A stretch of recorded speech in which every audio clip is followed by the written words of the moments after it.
CapCut makes video editing super simple, and now that you've clicked on this video, learning how to use it is going to be even easier. I'm going to walk you through everything you need to know to start editing like a pro, even if this is your very first time opening CapCut. How to easily remove a green screen in CapCut PC. If it helps, please don't forget to like and subscribe. Now the first thing you need to do is to make sure you've opened your CapCut project. Then next, just drag and drop the green screen clip you want to work with down into your timeline, just like this. You'll want to place it on top of another background video so that you can see the green effect clearly. The next thing you need to do, click once on the green screen video to select it. After that, now look at the top right corner of your CapCut and click on video tab. Then under it you will see basic. Now you need to go to remove BG and click on it. Then under it you need to pick chroma key. Now here's the fun part. You need to click on the color picker down here. It's the pencil icon. Then next, just go back to green screen clip and click on the green part. CapCut will automatically detect the green screen and remove it. Now you can fine tune the settings to make it cleaner. Just adjust the intensity until the green is fully gone. How to remove the background from a video in CapCut on PC. First, open an existing project in CapCut or just create a new one. After that, import the video where you want to remove the background. Once your video is added, drag it to the timeline. Make sure you click on the video to select it. Now, look at the top right and click on the video tab. You'll see a section called Basic, but what you want is the one next to it called Remove BG. So click that. You'll now see an option called Auto Cutout. Just tick that checkbox and CapCut will automatically remove the background for you. That's it. Now, if you want to add a different background, just import the image or video you want to use. Drag it onto the timeline first.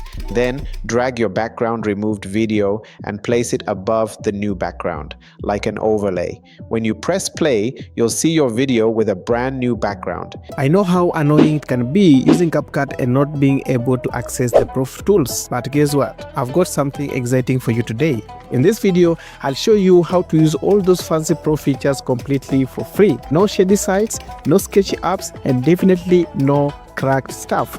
This is 100% safe and uses files already on your computer. And the best part, you don't even need to sign in or update anything. It works on any version of CapCut. So you need to stick around till the end because missing even one step might mess it up. So guys, let's get started. First thing first, if you haven't installed CapCut yet, just go ahead and do that. Open your browser on your PC and go to CapCut official website, or you can just search CapCut download. Then on their official website, just hit download button, and once it's downloaded, just go ahead and install it by following the on-screen steps. Once the installation process is complete, just go ahead and open your CapCut. So I'll start a new project and apply some Pro features to it. What you need to do obviously is to click new project, then add a video to your timeline. And now for this tutorial, I'll scroll through and add rich color. It's under filter. Drag it across your video. Next, on the effect tab, I'll add on and off effect. Remember, these are Pro tools. Normally, you can't export a video using them unless you've paid for Pro. After you've finished editing and added all the Pro tools you want, try exporting the video by clicking on export. As you can see, CapCut will warn you that you've used Pro features like on and off, rich color, and that you need to upgrade. Not today. Click back to edit, then return to your timeline. What you need to do here, select everything on your timeline by dragging or using Ctrl A. Once you're done, just right click and choose create compound clip, and this merges your videos and effect into one. So next, right click again and select pre-process compound clip. This step might take time, so here you need to be patient. Once it's done processing, minimize your CapCut. Now the next thing you need to do is to look for CapCut icon on your desktop. Mine is here. Then right click on it and choose properties. Next, on this window you need to click on open file location, and this will take you to the main CapCut folder where you'll be able to see all CapCut version you've used on your PC. Once you are there, just click on this little arrow up here to go back to one folder level. Now here you need to find and open the folder named user data. Inside it you need to scroll and open the project folder. Mine is right here. Next, click on this first folder. Now here you'll see several folders. Look for the one that matches your project name. To confirm, just go back to CapCut and check the name of your project. As you can see, mine here is 0725 in bracket 1.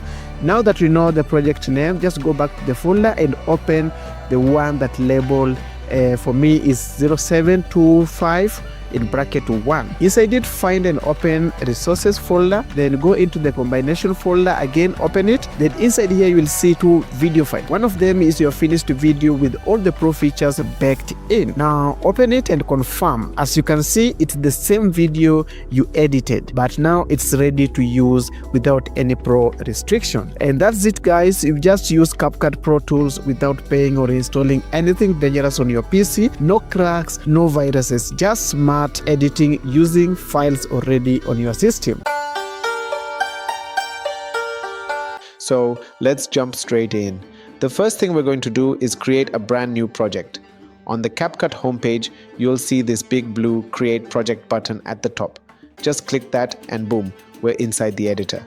Now before we do anything else, let's take a quick tour so you don't get lost along the way. On the left side of your screen is where all your media lives: videos, images, music, whatever you want to use. In the middle, you've got your preview window. This is where you'll see your edits happening in real time. Over on the right side, you'll find all your project settings like the name, resolution, aspect ratio, and more. If you want to tweak any of that, just click the Modify button. Lastly, at the bottom, we've got the timeline. This is where the real magic happens. Every cut, every effect, every bit of editing happens right here. Now let's import some media. Just click on the media panel and select the files you want to work with. I've got these amazing car clips for this example, so I'll select all of them and hit open. They'll pop up right in your media bin. To bring them into your timeline, you can either click the little blue plus icon on each one or just drag and drop them into place. Once they're in, you're officially editing. If you want a better view of your clips on the timeline, zooming in is super handy. Just hold down Control on your keyboard and press the plus or minus keys to zoom in or out. Or if you're using a mouse, hold Control and scroll the wheel. I personally find that way easier. Next up, let's trim our clips. Say one of your videos is a bit too long and you don't need all of it. Move the playhead to the part where you want the clip to end, then click the split button or press Ctrl plus B. That'll cut the clip in two. If you don't need the first part, just select it and press delete. You can also trim by grabbing the edge of the clip and dragging it in. Above the timeline, you've got a bunch of helpful tools: undo, redo, split, delete, marker for dropping notes, freeze frame to create stills, reverse, mirror, rotate, and crop. They're all right there when you need them. Let's add some transitions between clips so it doesn't feel so jumpy. Just click on the Transitions tab at the top, hover over the different options to see a preview, and when you find one you like, drag it between two clips. You can also adjust how fast or slow it feels by changing the duration in the top right corner here. Now let's say you want to zoom in on some parts of your shot. Just click on the clip, go to the top right corner, and adjust the scale. If you want to move the shot around, drag the video manually or use the position sliders. And if you need to rotate it, just spin the little wheel.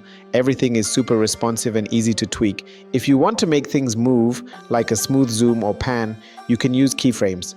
Click the diamond icon next to Transform to drop your first keyframe.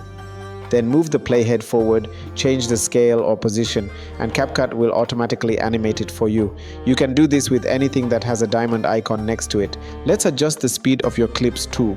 Click on the speed button at the top. Drag the slider right to speed it up or left to slow it down. You can also set the exact duration you want, and CapCut will adjust the speed for you.